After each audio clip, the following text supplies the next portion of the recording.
right up and get your products over here. The Black Market. If you're new to Hauntcast, the Black Market is a segment where I chat with haunt, Halloween, and horror vendors. While perusing the interwebs, I've discovered a product that is so frightfully killer, I just had to have him on. So let's chat with the owner, Lanny Helton of Frightful Facades. Lanny. Hey, Chris. Hey, Thanks dude. for this opportunity. All right. So let's talk about your background and how you got into making spooky house facades. Okay, well, I might have to make some kind of confession here because I used to do this while playing hooky from high school. So you're the only person that knows about it. So shh. I won't. I won't go back and tell your high Please. school teachers or anything. All right. Anyway, I used to just do a lot of stuff, a variety, like, Back to the Future, DeLorean, the Ghostbuster backpack, stuff like that. But then a friend of mine really kind of turned me on into horror at that time. And about that time, Nightmare on Elm Street 3, Dream Warriors had come out. And I was like, well, let me go check this out. And it really kind of changed me because I know it doesn't really take up a whole predominant part of the movie, like her building the house, but there is some in the beginning, and it shows it at some point. But the house itself, the building, and all that really interested me, and that got me into it. I wouldn't have put that together. Now I'm like, you're talking about it. I said, oh yeah, I guess I haven't watched 3 in a while. It is. So it's kind of an oldie but goodie. Oh yeah, absolutely. The first, I dug the first several.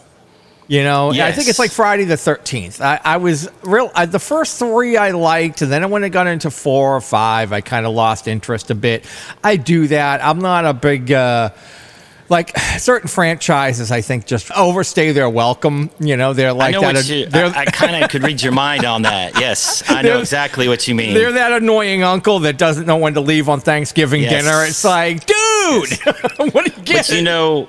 But whenever I go to a horror convention and people see all the stuff that I do, they'll be like, you must have like horror underwear, bed sheets, and and little knickknacks and all that stuff all over the place. I am a horror fan, but I'm more into architecture, and I like designing and building things. And I will tell you this: one of my first serious builds, like right before I started the company, I went to the 2019 Mississippi Horror Con. I mean, I'm not horror, sorry, Comic Con. I wish it was horror, but it was more of a Comic Con.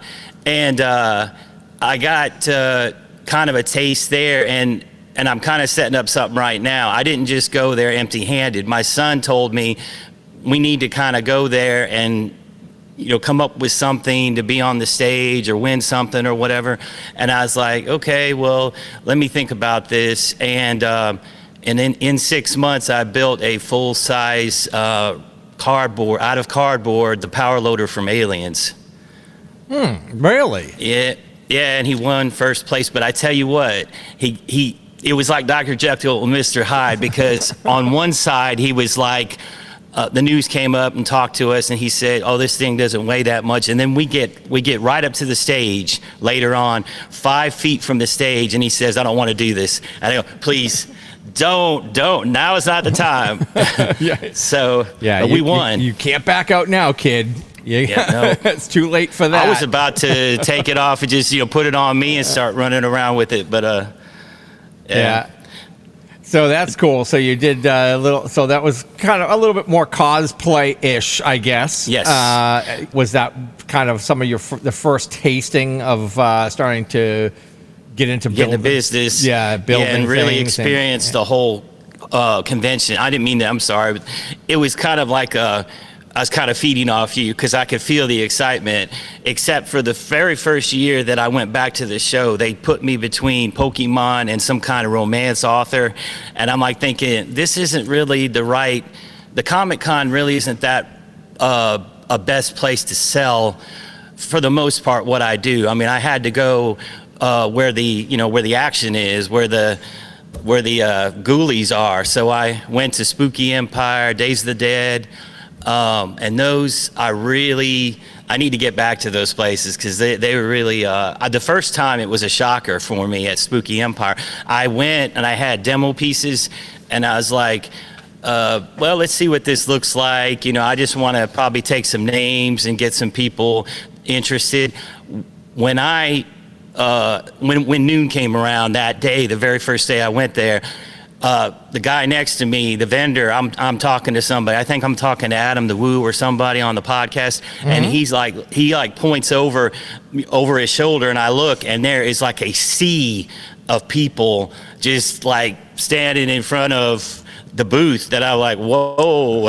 Oh, that's cool. It was pretty, but I was like shocked. Yeah, no, that's killer. Yeah, Adam the Woo does. He has a good channel. I don't watch a lot of his content, but occasionally I'll catch something. I'm like, you know, he'll be doing filming location or whatever or something, and I'm like, oh, I gotta watch this. And I always get sucked into those filming locations then and now things, and those always get me. Well, I went later, and I got Murph from Impractical Jokers. He came up to me and kind of said he liked it, but the one person I regret to this day not being at my booth because I used the restroom, it was Phil Anselmo from Pantera. He came by and he wanted to buy one of the Amityville houses, and I'm like, if he's listening now, I still have it for sale. Yeah, you didn't miss out. You can still do it, and it's not too late. I'll give you a discount. It wasn't a one-off. He can make more. Yeah. He's got more. He could. Do you have any most famous person or the person that you are the most excited that bought one of your facades? You know. Well, this is funny. Name drop. This is another story. Well, I'm gonna try to be kind of. I'm probably just gonna straight up give it away anyway. So. Yeah. The head of the creative director for Universal Studios Orlando bought one of my, Michael Myers, I believe he bought. The Myers house? I was afraid I was about to be shut down on that one. Right? You're like, oh no. Yeah, he's taking this to the gig is up. He's taking it to the legal department. Yeah. We're in trouble, boys. Straight to the top with this, yeah. So I felt like I had to grab all my houses in one swoop and start running out of the room. But he was nice. He promoted it on his Facebook and everything. Oh, that's really cool. But I've sold to France, Canada, Australia, Spain, UK, Germany, and I'm kind of skeptical about China or the Asian market because I'm afraid. They'll copy it. They'll be in Spirit Halloween next season. Yes. Yeah, there'll be like a sweatshop spirit. Yeah. So, absolutely. A little concerned. It's funny. Almost every season something happens. Like I was just looking at something last year, and I came across this picture, and it was of this wooden skull head. It was from Haunted Overload haunted attraction up in Lee, New Hampshire, and they have this big, massive skeleton head that they built. It's like this massive thing because they're in the woods, right? It's like a woods walkthrough haunted attraction, and they built it years ago.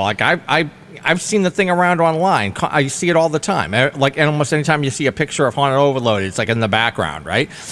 And I saw a picture. They were selling that. They made a knockoff of that for the wall, a wall-mounted thing. Oh, wow. And they're selling it in Home Depot. And I'm like, this happens every season. You'll find something that the home haunter or a pro haunter had made. They made it for their haunt, and it ends up going kind of not viral online, but gets around enough on the interwebs, and next thing you know, China's cranking them out. Some places is making them, and you're like, wait a minute, where's my freaking money, bitch? I want my But Chris, you know, since we're on the kind of the subject, loosely about home haunting and stuff, I had to binge watch. In fact, I'm a subscriber now. I'm a believer of the Hauntcast. That I'm a little late to the party, but I will admit, you know, it's kind of like people just binge watch Stranger Things and stuff. You know, the door. Hey, look, the door's always open. We're open. We're open 24/7, and the door's always open. So better late than never. Yeah, and I think it doesn't expire either. Like once you leave this planet, it's probably the same way too. Mm-hmm. Exactly. But you had mentioned in one of your podcasts that you had a couple of themed rooms in your house, like steampunk and a 70s music room. Yeah. And those were really exciting. I mean, I like architecture. I like themes like that. I may not be as knowledgeable a horror fan, but I can respect design and architecture and stuff like that. Oh yeah, like I got into doing some of that stuff based on doing things I learned from doing building rooms for a haunt, like doing a little walkthrough and just like looking at other designs and people's walkthroughs and going into haunted attractions, going to Disney World and just seeing you can kind of see it. It's the same kind of concept, where you're like, okay, we've got this room. We got a theme for this room. Now, what do we have to fill this room with to sell the theme to people? So they can understand what it is. Like, what are you going for? And I find it kind of it's my off-season thing, although I kind of don't have any more rooms to do because I've run out of rooms. But for this house anyway, until I move. But I kind of looked at it the same way. All right, this is the theme I want to do for this room.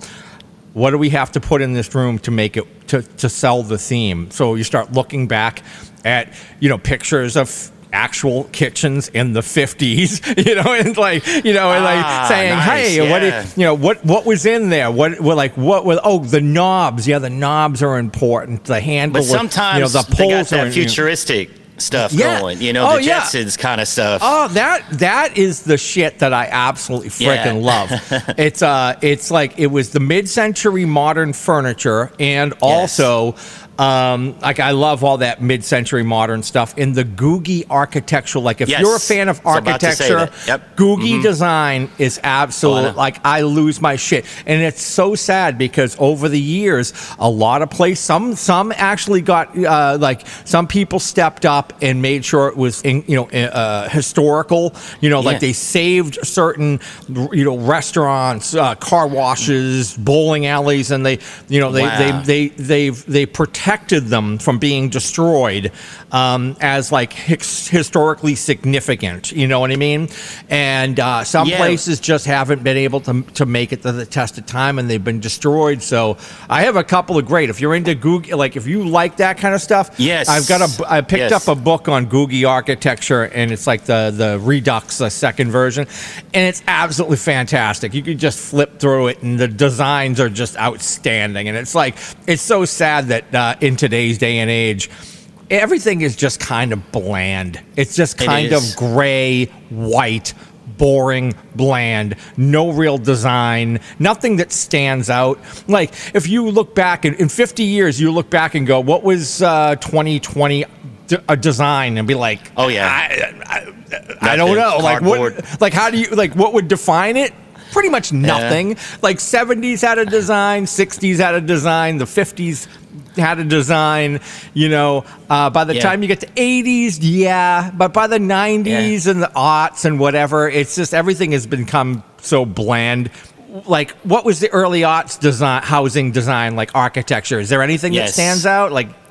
I can't think of anything, No, I will say this though before I forget, and there is a house here close to where I live in Mississippi, the Frank Lloyd Wright design. And it's for sale. Oh no, if you have a couple of $1 million. I think it's Fountainhead, I believe. Yeah, it's 2.5, I believe. So I mean, that's in my back pocket now. I was planning on buying it after the show. Man, you better get moving on those facades. I know.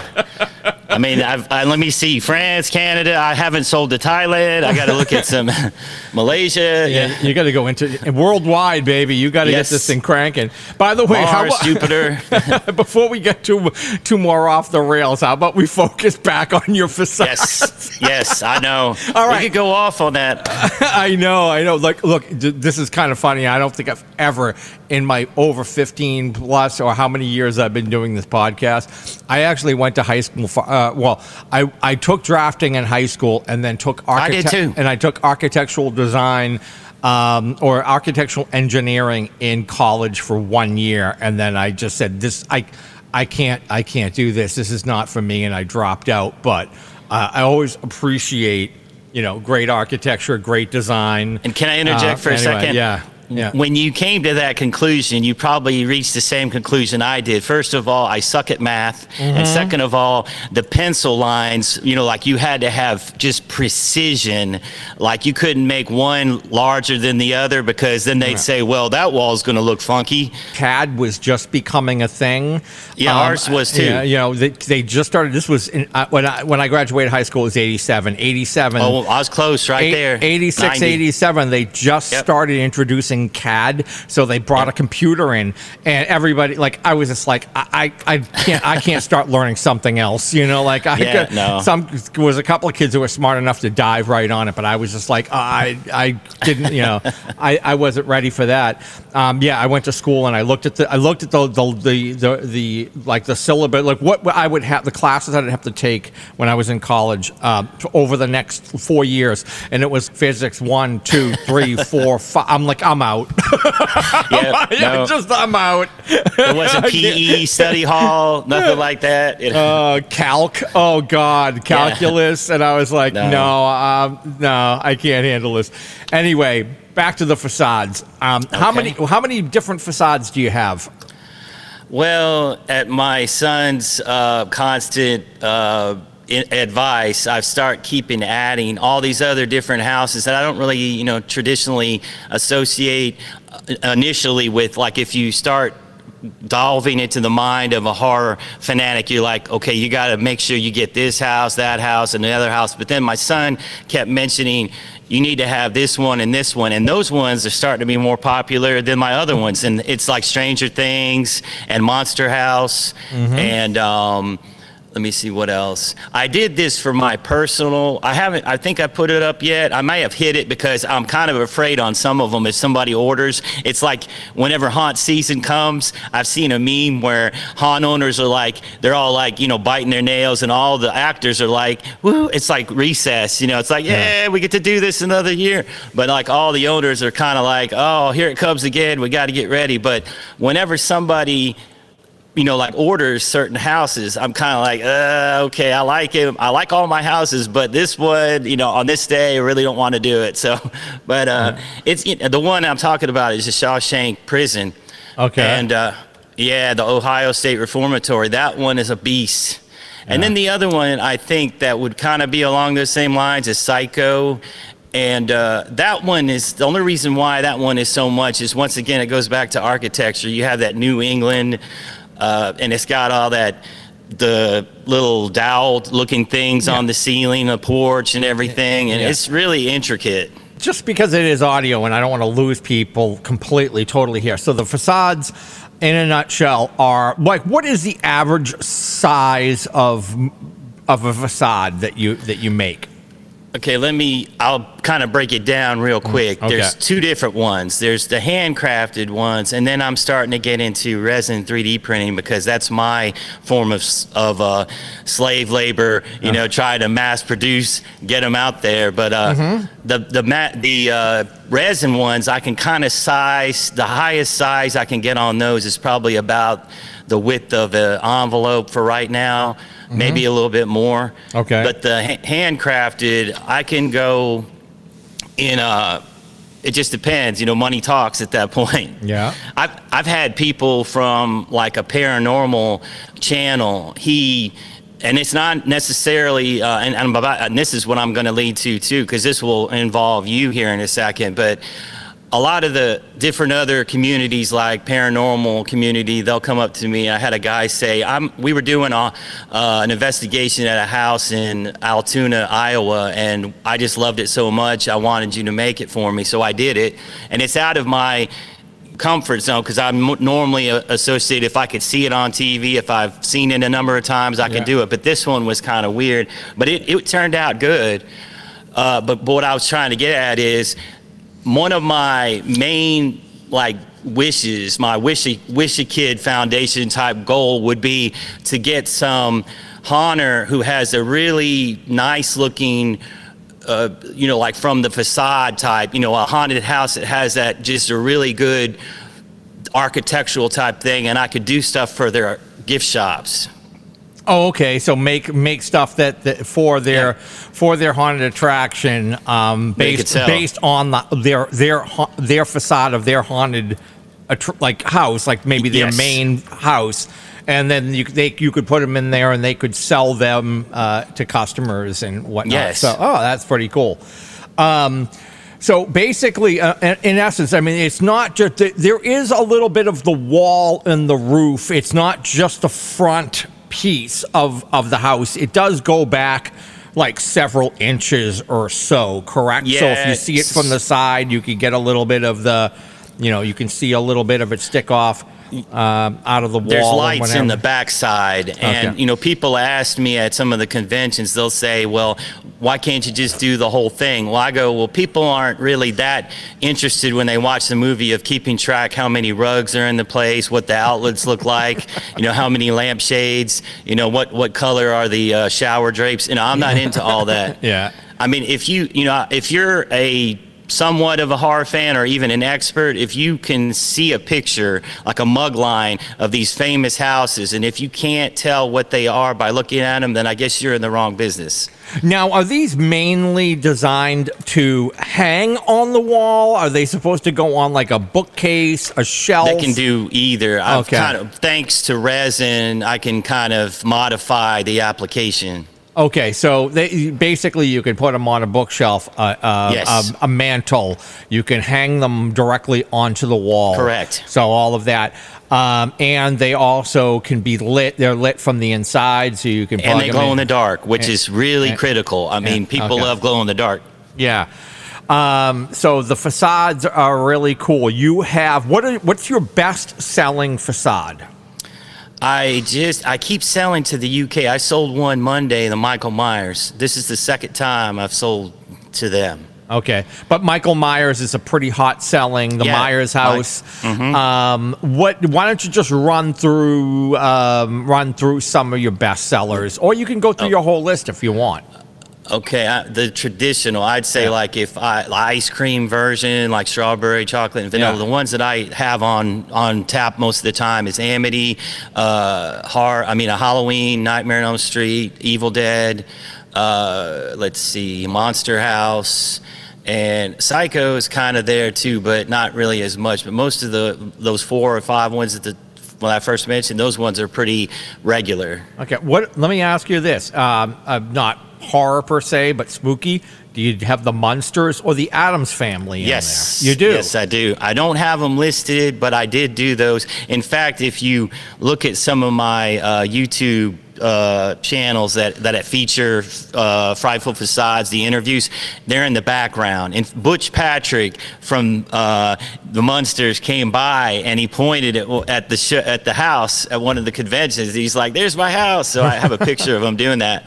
Yeah. Nice. So, so you've got a dozen or less houses right now that you pretty much have built, and I think it's about 16. 16, and you also do custom. You will take orders for custom jobs depending on what it is, right? Yeah. Yes. All right. And people say, can I do my own house personally? I mean, I don't know. That would be getting off into an area of like I would be doing all these houses all day long. Yeah. And I really want to keep it horror related. No, plus you also need to be able to resell it. You want to be able to, if you build it, you want to be able to replicate it and be able to make it offered on your website so that you can sell a whole bunch more and not just do one Yes. job that's only for one person. I mean, I can do what get the Chinese want to do to me. Yeah, right. Just like I understand that. Like sometimes I have talked to other people who do custom work, and they say, yeah, I typically, sometimes I won't charge extra for the custom job as long as I can resell it. I can make it available, or I just I'll say, hey, I can do it for you, but I have to be able to resell it. That helps kind of compensate me for the extra work that I have to put into making this one-off thing for you. And it can't just be one-off. I have to be able to sell more. So Anyway, they're really cool. So what kind of materials are you talking about for like they're hand-built, not the resin ones, but the hand-built ones? What kind of material? Those are primarily, I use kind of a hardboard. It's a little bit harder than cardboard, and then I'll take like some craft sticks and glue and paint, and basically it's just kind of simple for the most part.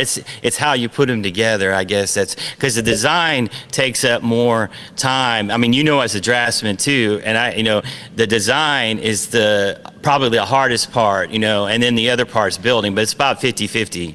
Yeah. I mean, they look great. I mean, that's the main thing. They look really, really cool.